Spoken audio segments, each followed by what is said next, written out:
Well, guys, whether you like it or not, we're back. Weekly wrap for 2024. Hope you had a great Christmas and a happy New Year. And it seems a bit ridiculous we're saying that now in February, doesn't it, Chris? Certainly does.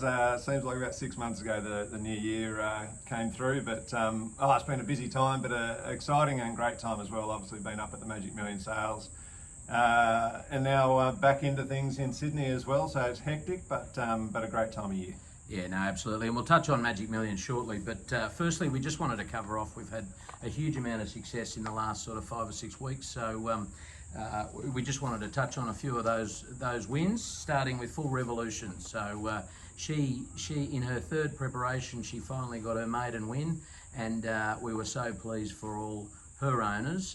She's been knocking on the door for a little while, but it was great to see her finally get that result. Yeah, knocking on the door, exactly as you say. Excuse me. But yeah, no, great to see her get that result. She had been building towards it, and yeah, hopefully now she can go on with it as well. Yeah, for sure. So the second one we wanted to mention, Kadal, who's just been fantastic. Back-to-back wins at provincial level. Now he's going to get his crack in town, and he's building a pretty decent record. Yeah, he is. He's a great record. I think he's had 6 starts, 3 wins and 2 seconds. So yeah, he's been going terrific. As you say, he's 2 on the bounce, and he'll be going for his hat-trick mid next week probably.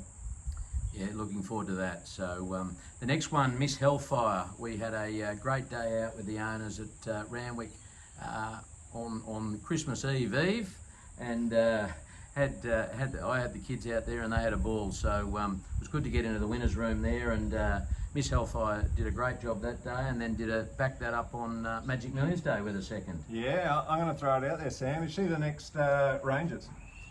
She's just been improving of recent times, so fingers crossed she can keep doing that. But I've been really impressed with what she's been doing, and yeah, awesome to get that win there that you mentioned, and followed up with a huge run up at the Magic Millions, getting second up there. So very, very pleased for her and all her owners.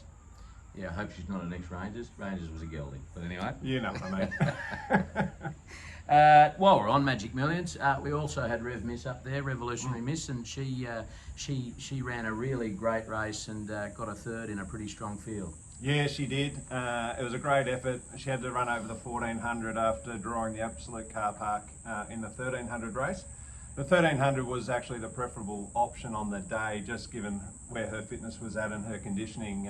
She was ready for that, and the 14 was going to be a bit tough, and she probably did feel it a bit that last 100 metres.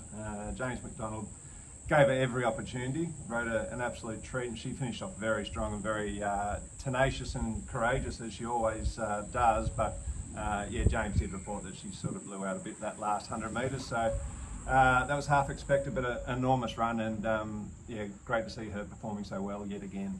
Yeah, so she'll trial on Monday, and we'll talk, well, no, we can talk about it now actually. Sure. She'll trial on Monday on the course proper, a group level trial, and that'll sort of kick off her autumn. Yeah, Josh Parr on board, and yeah, nice to see her back just after a very brief sort of break, I guess.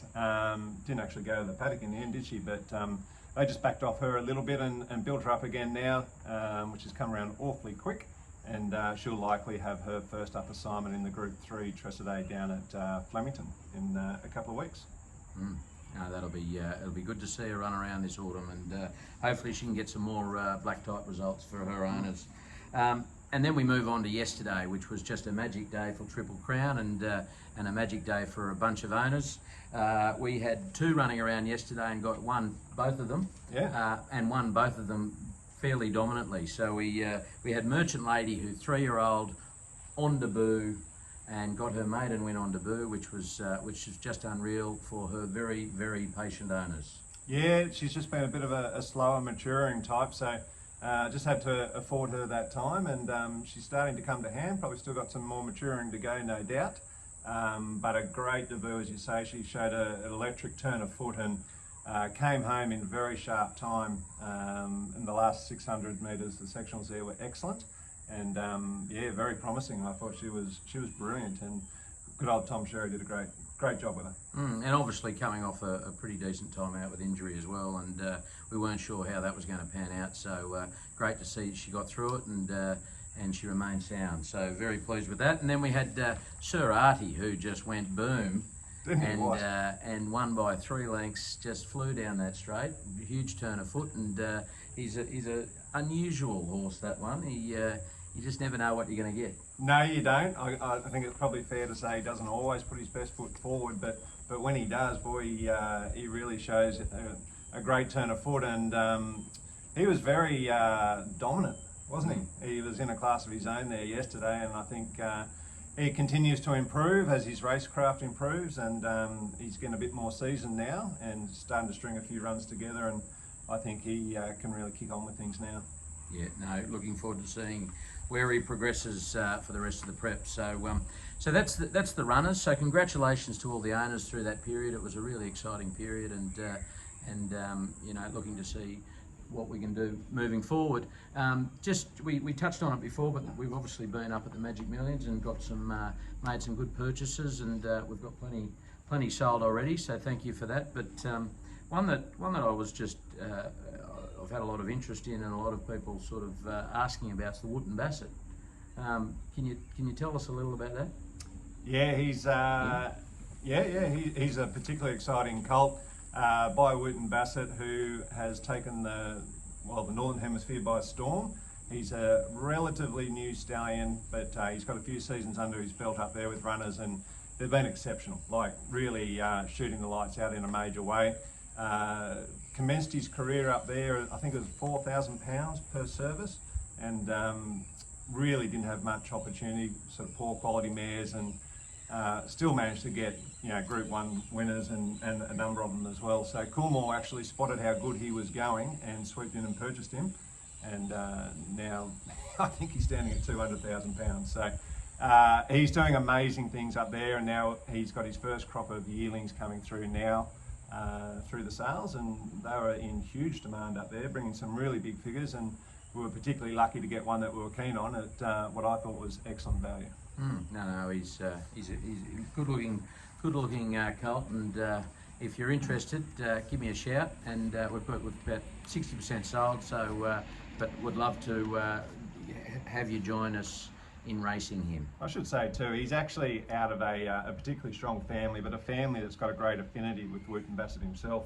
Wen Basset has been to this family 3 times, all 3 of them stakes class horses, including a champion 3-year-old and now a very successful stallion in his own right, our Mansour. So particularly exciting sort of breeding cross there, and Annabelle Neesham's going to be training him, and really looking forward to that. I know she was particularly excited to get him. Okay, if we move on to this week, and we've already talked about Rev Mrs. Trial. We touched on Cadal. We talked about Cadal before. He's coming off back-to-back wins, and now he's getting his chance in town at Warwick Farm on Wednesday. So we're really keen to see how he goes at that stronger grade. Yeah, it'll be great. I think he's deserved his crack there, obviously, and I see wins certainly in town for him in his future, and it'll be a very competitive race, this one, and a lot of them are quite high up in the weights, including himself, so that'll make things a little bit interesting too. He's been a lot of 62 kilos, so anyway, we'll look forward to him going around. He's in great form, a very consistent customer, which is what I love about him. Then we've got Densus, who's coming off a disappointing result last run. So hopefully we can see some improvement there. They've brought him back in distance, back to 1100, just to see if he can get behind a faster group of horses and settle him a little bit. He over-raced a little bit last time, so he's running around I think at Wyong on Thursday. Yeah, that's right. He was disappointing, and he actually works a lot better than what he showed in that last race. So he was well below par there. And as you say, he was overdoing things a little bit, so he's got to learn his racecraft a bit more, conserve that energy, and that way he'll be able to finish off. So let's hope he puts his best foot forward.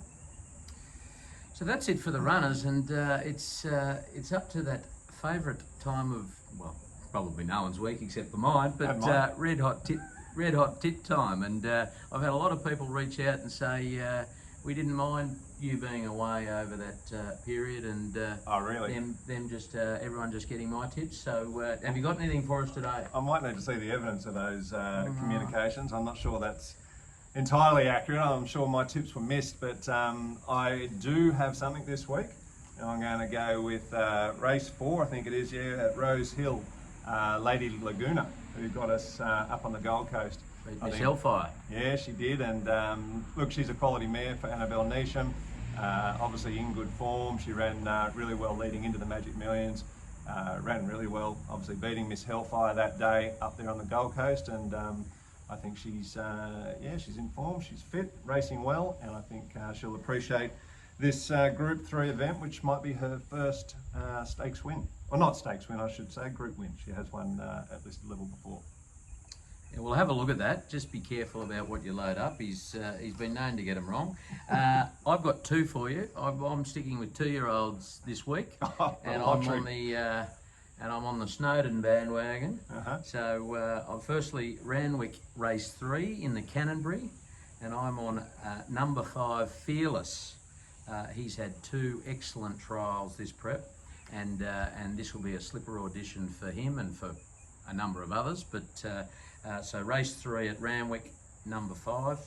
Sorry, now that I say that, we're at Randwick or Rose Hill? Rose Hill, aren't we? Anyway, wherever we are in Sydney, get on that. Yep. And then my other one is another 2-year-old, another Snowden runner, Caulfield race 4, the Chairman's Stakes 2-year-old race. I'm on number 4 Counter Offensive. So he's paying about $8. So between them, there's some pretty good value there. And Chris, what are the odds of those 2 coming in? Who knows? Not so sure. How short's yours? Never mind. There you go. Anyway, guys, have you got a betting gambling slogan for us before we finish up? Bet with your head, not over it. Very good. Might do. Righto, guys. Well, sorry we've taken so long, and if you're still awake, have a great weekend, and we'll see you next week. Have a great weekend.